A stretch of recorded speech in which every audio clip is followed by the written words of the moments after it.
see it in 4 dimensions. If that concept is a little hard to grasp, I understand.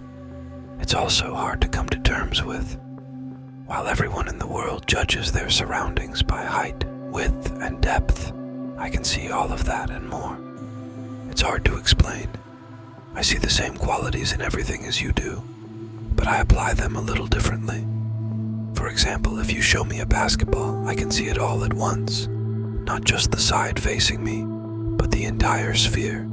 Shadows, even though they are cast on a 2-dimensional plane, such as the ground, have depth and features for me. It is a truly unique experience to simply walk down the street and observe how people's shadows exist in 3-dimensional space. While this strange ability is certainly very different, it does not interfere with my life in any way. I lead a relatively ordinary existence. I have a wife and 2 children, and I work a typical 9-to-5 office job, Monday through Friday. I go out with friends and enjoy fishing. None of those things are any different in 4D. Whether it's a gift, a curse, or something in between, it's what I was born with. Ever since I can remember, I've seen in 4D. I didn't even realize it was unusual until I mentioned the fact that no one around me could perceive me. This led to some awkward exchanges at school. Later, friends took me to 3D movies, which I must say were pretty boring when you can already perceive something beyond them. It was a waste of $3 extra, since to me, every movie is a 3D movie. Movies are more like theater productions to me. I honestly don't know what it's like to watch action on a 2D screen. People always thought I was making it all up, simply because they didn't see what I saw. I can't blame them, really. It's like people with tetrachromatia, who have extra sticks and cones in their eyes and can see colors that other people can't see. I'm not going to lie, I'm even a little jealous of people like that. I guess it's cool to see all those other colors, but then how do you accurately convey that information to others? How exactly do you describe a color?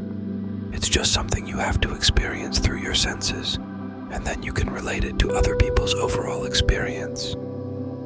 I think some of you are asking this question, and the answer is, yes, I too have dreams in 4 dimensions. Dreams are often based on our experiences, and that is how I perceive the world. I've been asked to lecture at universities and write articles about my ideas about the 4th dimension. I love it, and I love answering questions from inquiring minds about it. I even got paid handsomely for a great guest lecture at the University of California, Berkeley, in a physics class. I always started every lecture with the same line about how the 1st dimension doesn't really exist. The 2nd dimension is whatever you can depict on the X and Y axis. The 3rd dimension is how normal people perceive things, and can be depicted on the X, Y, and Z axis. The 4th dimension is how I see things, and the 5th dimension is the R and B band of the 60s and 70 AS. This usually elicited laughter from at least a few people.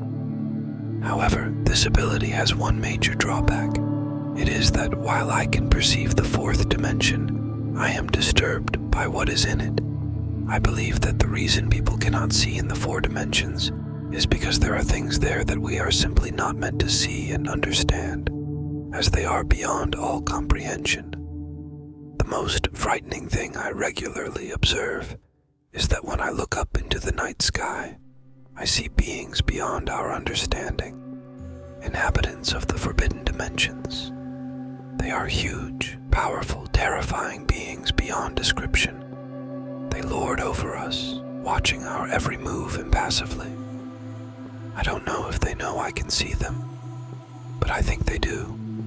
I consider them the gods of our civilization. For the most part, they keep to themselves, don't move, just watch us.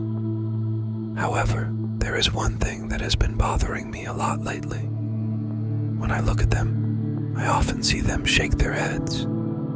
If you've ever looked up at the night sky and wondered what lurks in the darkness beyond, I've seen who lives there. I've seen their amber eyes that stare at us in the dark, and they don't seem to be enamored with humanity. planet has been in a fair amount of turmoil lately, with all sorts of societal problems. There is political and civil unrest in many countries around the world.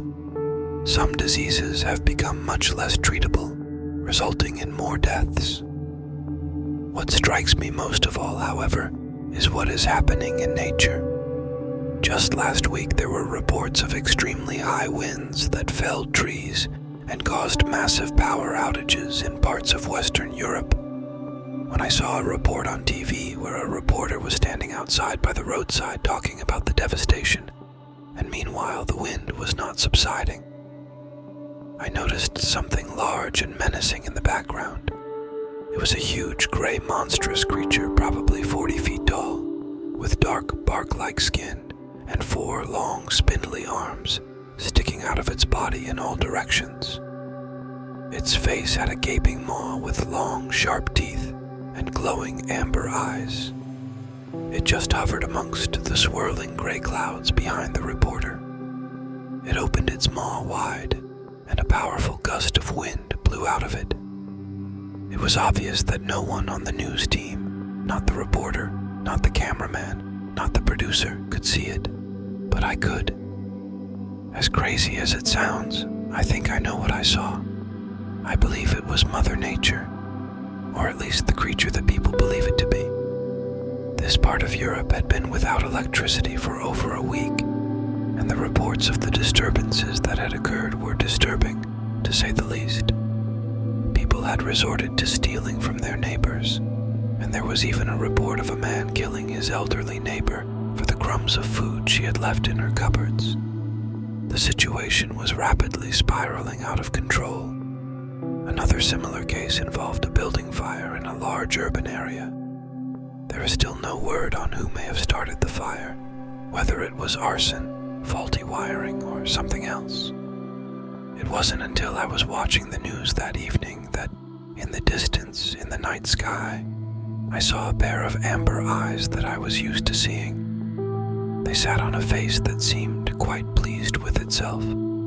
I couldn't say for sure if this creature had anything to do with the fire, but I had a sneaking suspicion that it did. My biggest concern, however, was in the political realm. In recent months, several major world powers have been at an impasse over trade and foreign policy.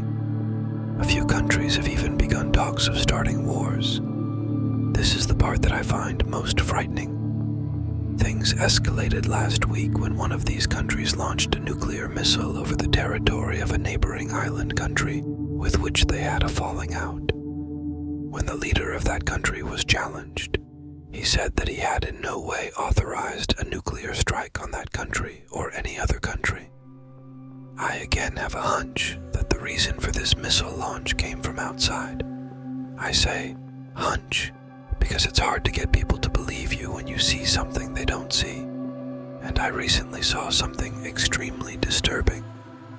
It started when I heard a siren that I thought I would never hear in my life.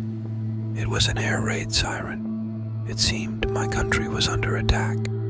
There were reports of foreign fighter jets infiltrating our airspace, and our missile defense system was out of commission. This is it, I thought. We'll all be finished soon. I walked outside and saw 3 amber eyes looking at us through the clouds. I just stared at the creature for a while when I heard airplanes approaching. I looked north and saw 2 fighter planes flying south. Shortly afterward, the southern horizon began to glow red. I realized what that meant. It was time to go inside. As I turned to walk back to the house, I heard the sound of approaching airplanes again. This time it was 2 of our fighter planes. As they soared into the sky, I noticed the entity reach down with its long reptiloid arm out of the ether, extending a 3-fingered hand, and watched as it swept the 2 fighters out of the sky. It was a terrifying sight. After making sure my wife and kids were safe, I battened down the hatches as quickly as I could and hid in the house. Then we headed for the basement.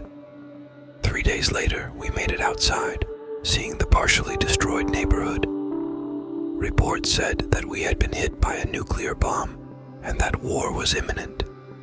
The offending country did not claim responsibility for the attack, saying that the pilots who bombed us were rogue pilots.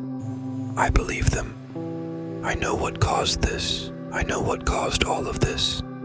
I saw it with my own eyes. In any case, my country has sworn to swift retribution, and war is almost inevitable at this point. No matter what claims I might make, no one will believe me anyway. I will most likely be considered just a nutcase, but these beings of higher dimensions, these gods, affect us and our daily lives more than we can imagine. And now bad things are coming. To summarize, I want to say the following. We are completely at their mercy. There's no way to stop them. I don't know how much time we have left. I feel the apocalypse is fast approaching.